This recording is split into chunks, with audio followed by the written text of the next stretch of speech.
Hazur Sahib today समाचारों में आपका स्वागत है। श्री गुरु गोविंद सिंह जी सरकारी अस्पताल की जमीन वापसी मामले में उच्च न्यायालय में तारीख आगे बढ़ी। गुरुद्वारा सचखंड बोर्ड को अपनानी होगी सक्षम भूमिका।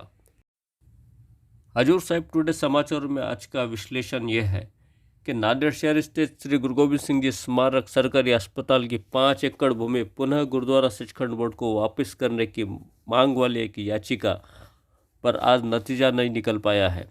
इस मामले की अंतिम सुनवाई 22 अगस्त 2022 को होनी थी, लेकिन दस्तावेजों के अभ्यास हेतु सरकारी पक्ष द्वारा समय मांग कर लिया गया, ऐसा कहा जा रहा है।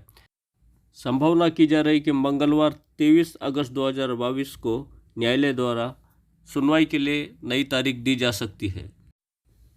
उल्लेखनीय है कि नांदेड़ स्थित श्री गुरु गोविंद सिंह जी स्मारक सरकारी अस्पताल की पड़ी 5 एकड़ भूमि गुरुद्वारा सचखंड बोर्ड को पुनः लौटाने की मांग लेकर एडवोकेट मदन मोहन सिंह खालसा और सरदार जगदीप सिंह नंबरदार द्वारा मुंबई उच्च न्यायालय की औरंगाबाद खंडपीठ में वर्ष 2018 में एक याचिका प्रस्तुत की गई थी, जिस पर आज अंतिम निर्णय होने की संभावना थी।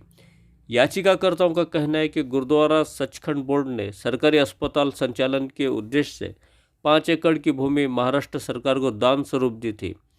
कुछ वर्षों तक उस भूमि पर सरकारी अस्पताल संचालित करने के बाद सरकार द्वारा विष्णुपुरी गांव के निकट नया सरकारी अस्पताल बना लिया गया, जिसके पश्चात श्री गुरु गोविंद सिंह जी शासकीय जिला अस्पताल को वहां स्थानांतरित कर दिया गया, जिससे शहर स्थित जमीन खाली हो गई है।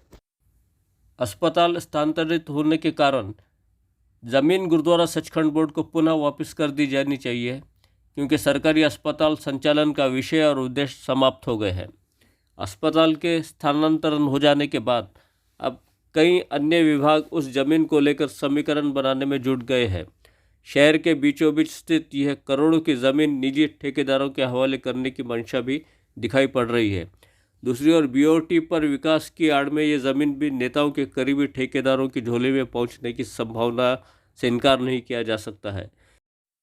पूर्व में भी गुरुद्वारा बोर्ड की कुछ जमीनें लेकर उस पर मार्केट बनाकर मूल उद्देश्यों को तिलांजलि देने के उदाहरण सामने है।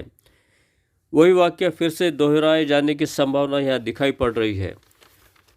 उधर प्रस्तुत याचिका में गुरुद्वारा सचखंड बोर्ड संस्था को भी पार्टी बनाया गया है, इसलिए गुरुद्वारा सचखंड बोर्ड को भी अपनी दान दी हुई जमीन उद्देश्य पूर्ति के बाद वापस लेने का पूर्ण आग्रह करना चाहिए। गुरुद्वारा सचखंड बोर्ड प्रशासन को भी अपनी भूमिका और पक्ष मजबूती के साथ पेश करना चाहिए, ऐसी मांग समाज स्तर से उठ रही है। उच्च न्यायालय में प्रस्तुत याचिका विषय पर सुनवाई के लिए अगली तारीख कौन सी मिलेगी, इस विषय में लोगों में उत्सुकता का माहौल बना हुआ है। अभी के लिए इतना ही। आप देखते रहिए हजूर साहिब टुडे चैनल। धन्यवाद।